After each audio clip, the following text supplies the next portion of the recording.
I'm not going to lie to you, I love this toy. I think it's brilliant, which is why I did that introduction for it. And I hope you watched that introduction because it took me a while to do. So we'll just have a brief look at the box, and I'll say it is a big box. Gurren Lagann 5th anniversary. Oh yeah, that's what I'm talking about.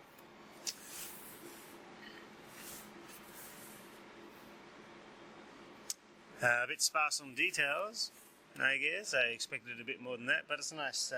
Got a nice aesthetic to it, and it actually has this little window there, and we can see here. You can see Gurren himself piercing the heavens with his finger, and on this side there's a little sort of credits list of who did what, and of course the Kamina logo.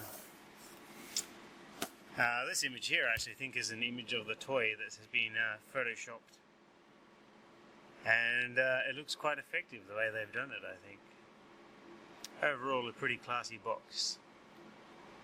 Not a very little box, and I must admit when I did see it in the shops and that was the size of the figure, I was a tad disappointed, but luckily there is more within.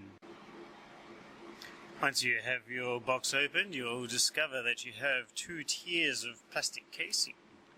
Tier numero uno, that's number 1, has Gurren Lagann, his drills, 2 shades, an extra head, the piece for the chest when you don't have your shades on, 3 sets of hands, and 2 little wrist drills. The other piece has drilled jetpack and stand.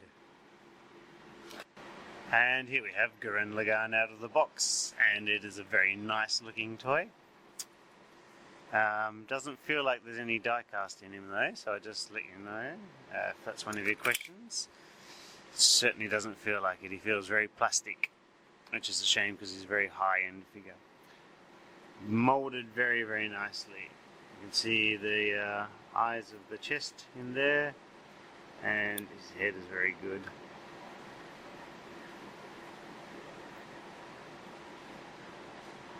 Great features. I love these drill looking bits that are all over the place, which is the way he's kind of formed.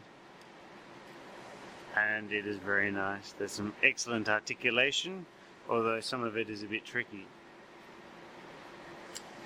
because you've got various fiddly parts. Alright, in the box you'll come across this little piece, little red piece, whoop, like so. And this is designed for going into his nose. So we just pull that off there, plug that on there. Which is the way I'm going to leave it, because these glasses do get in the way of his arms. So if you're going to move his arms about, I always recommend taking his chest glasses off. Now, one thing to be wary of is the joints in the shoulders are very complex. So you've got this shoulder pad here which moves around a little bit, and this shield piece that also swivels around the arm like so. However, if you want to move his arm down, it's not just the main point of just moving it up and down like this, because of the way the arm's designed. You have to rotate the shoulder down, keeping all the various pieces out of the way, like so. Because you'll find in here is where the kind of the hinge is for the joint, because you can roll his shoulders forward in here. So it turns out that the actual joints in the shoulders are remarkably complex, which is great. So as I said, was saying before, the joints are very complex, so just be aware. They do work extremely well though. So you've got a little hinge and ball joint thing in there, and that folds up. And you've also got a small joint in his forearm, so you can make his arm go all the way up, like so. These shields do get in the way, and are attached to the swivel point by a small ball joint just on the end of the shoulder. And I've got to admit, I was disappointed to see that this is happening quite a bit on my version. So much so to the point where I'm very tempted to glue these suckers on, and considering how much this damn toy cost in the first place, that's kind of annoying. They should be glued on as is. Certainly wasn't cheap. This is not not a toy you'll buy your little brother or something like that. Other things to look for, we got a bit of waist movement, which can be a bit stiff, so you might have to get your fingers in there. It's got a little bit of chest, you can move him up and down, and you can check out the little piece in there. All his groin bits for his metal skirt move, and these are attached to a small ball joint, so you can actually move them forward as well for covering his legs if you want to move his leg forward. The head moves, of course, left and right, and when you do that, it actually moves the eyeball in his chest, which I really like. Oh yeah. Oh, there he goes again. Oh. That's very, very cool. If you want, you can plug off, or not, unplug the back piece. This is a lever that controls the eyeball's chest, so you can have him set up this way, and you can just move the head. So if you so desire, you can have the head looking one way and the chest looking the other way, which is always a good look. I like that. And occasionally they do get a bit out of sync, so you might have to take that off, but that just plugs off. Plugs off, unplugs, and plugs straight back in again.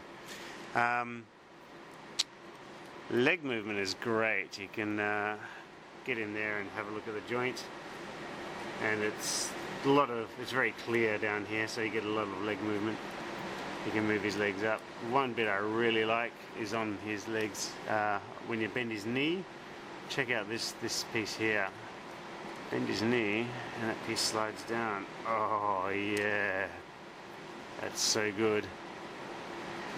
One more time. Look at that. That is so beautiful.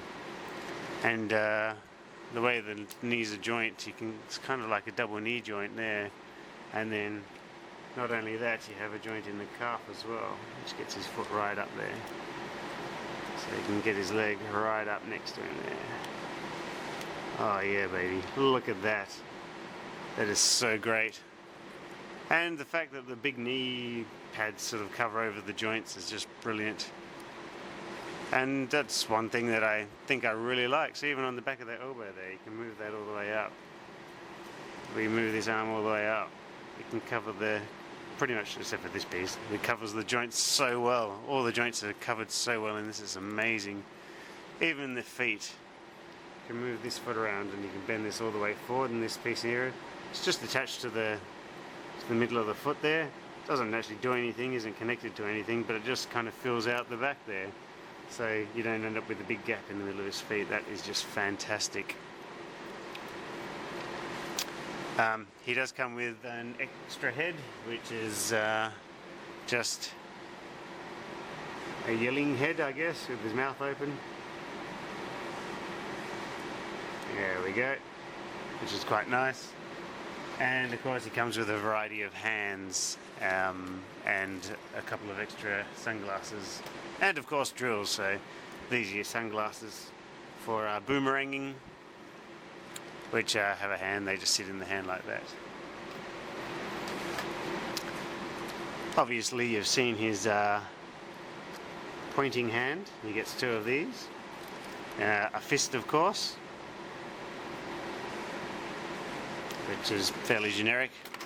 He also comes with a splayed open hand, which is nice, and this will be his, looks like a gun wielding hand, but it's actually designed for the sunglasses, so you can chuck them in.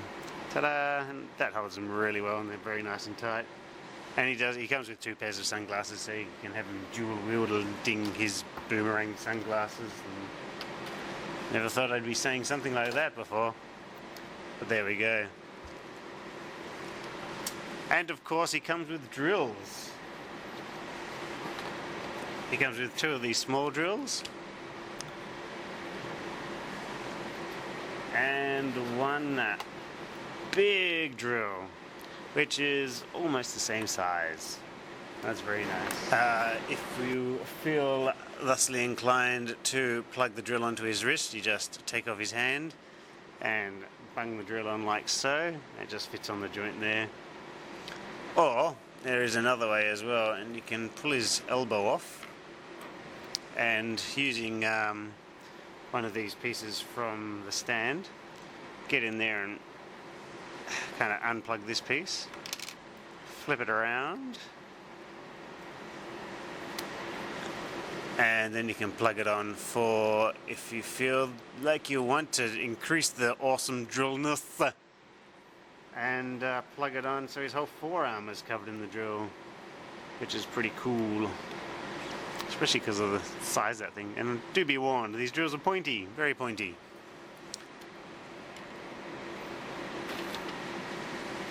He also comes with a couple of wrist mounted drills, which as you can see on this forearm, which I have conveniently detached, it's got a couple of withdrawn ones, I guess, and then you just grab these. He's got one for each hand, and that just plugs over this little piece in here like so, and then you stick that on there, and he's got lots of pointing Wolverine type copyright infringements going on.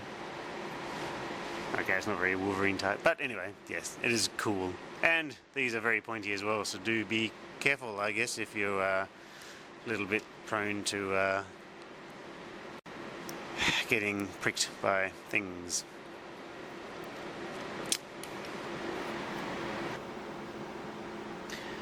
The stand itself is an interesting piece. It comes with the base, which has a nice check mark on there, and it also has a piece of clear plastic over the top to give it a bit of shine.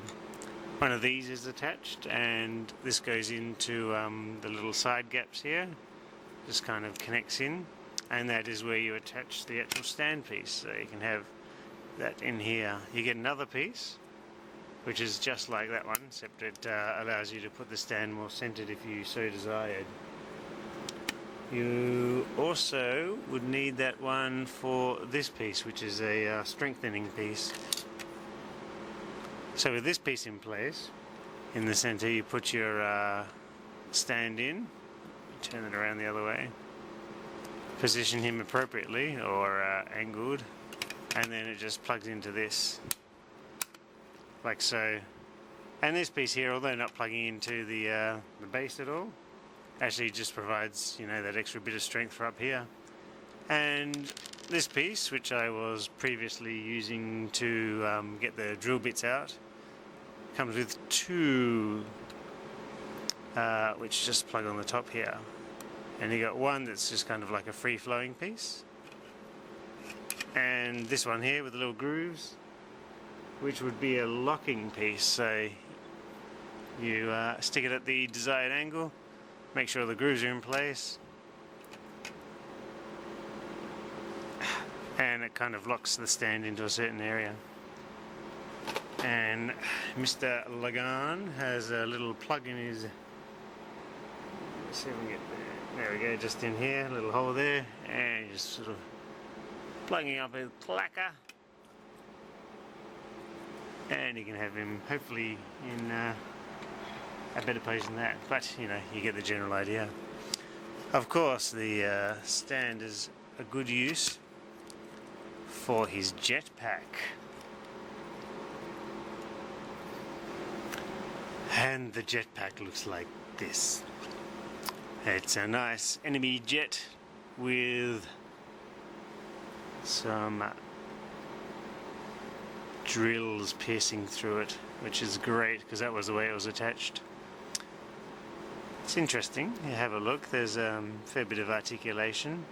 You can kind of see some sort of fake screw, flathead screws there.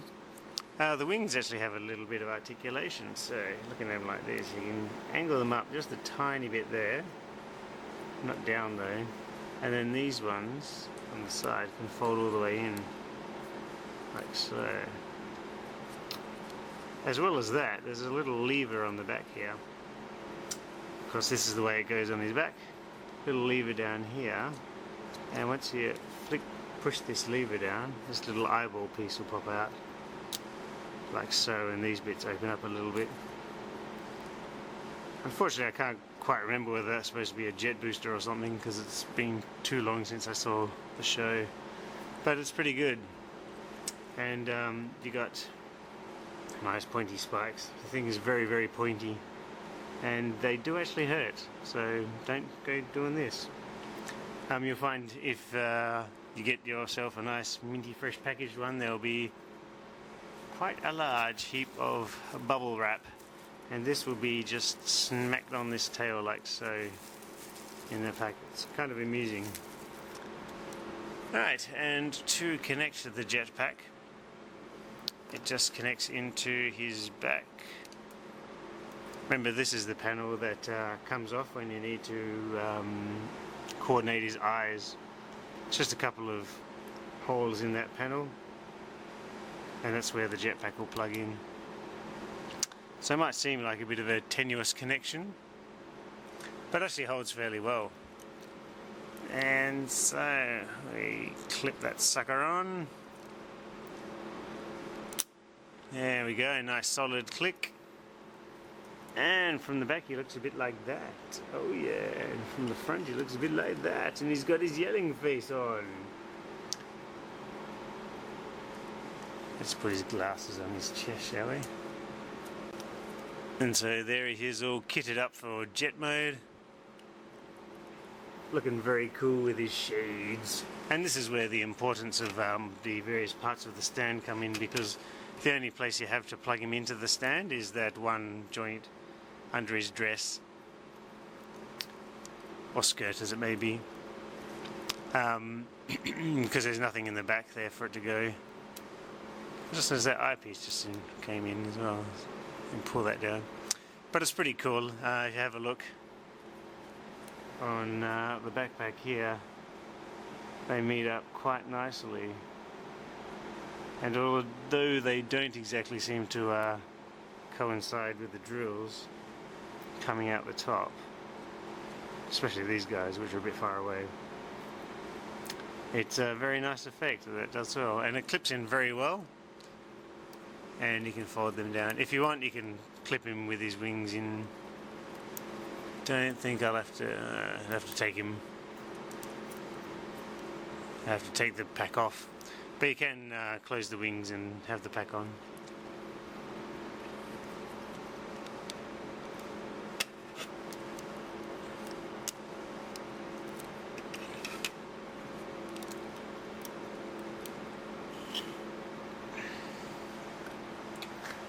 Not exactly the most dynamic of poses, but you get the kind of general effect. Pretty nifty. I do like that. And so after much messing and posing about, or messing about and stuff, I've managed to get this little flying pose going on. It's pretty nifty. I'm impressed that this little stand can actually hold him, because I've got the rigid lock piece in there to get him on the angle, and it's holding it by itself. I thought I'd be in a bit of trouble because I think I'd need this, but it's holding him very nicely actually, and you can kind of angle him up and looking pretty cool like that. Gotta admit, there's a lot to like in this toy aside from the price. So while I will say this though, I had to do a lot of kind of parts moving, so I had to take off the backpack, I had to take off the sunglasses, naturally I had to take off his arm and swap that over, and I've swapped his head before, and then I had to fiddle around with it, and sort of these things were coming off, so it was terribly awkward to sort of pose. So I'd say it's definitely not a play toy. It's very much a pose toy, I think, because it is terribly, terribly fiddly, and every time you go to move the shoulder pieces here, they get in the way of his sunglasses and things like that, and I don't know, for some reason the sunglasses don't quite feel terribly sturdy, so I'm a bit concerned about snapping off these edges. So once you actually get him into a good pose that you like, he'll definitely stay there, and you know, you can have got him leaning all the way back on his stand, Although I wouldn't want this on the edge because that would just fall over. Yes, so I definitely recommend that once you actually get it, take it out of the box, and before you kind of do anything to it, just have a look at the workings of the joints and you'll be fine. And just be aware that when you do go to pose him in some way, you will be spending a fair bit of time just kind of orientating pieces into the correct bit. But once you have it, it's such a great looking figure that pretty much any move will be dynamic enough and look cool. And then, you know, with the strong base that they've given it and all the extra bits, you can even have him flying with his little jet piece on, and it's going to look great no matter how you do it. So buy it if you want it, but just be aware that it is a costly piece. But, you know, 8,000 yen's probably kind of stretching it a little bit. 7,000 yen would be great. Any higher than 8,000 yen I don't think it's really worth it because it's kind of small and the accessories aren't that fantastic, and it's very light and there is no die cast in him. But yeah, for retail price I think he's well, not quite worth it. For less than retail price he's definitely worth it. For retail price it's, you know, depends on how much you love your Gurren Lagann. And that'll be my closing comment. And that's it. So thanks for watching. It's been a bit of a long one, and I hope you did watch that intro because I did spend a bit of time putting that together because I love this toy so much.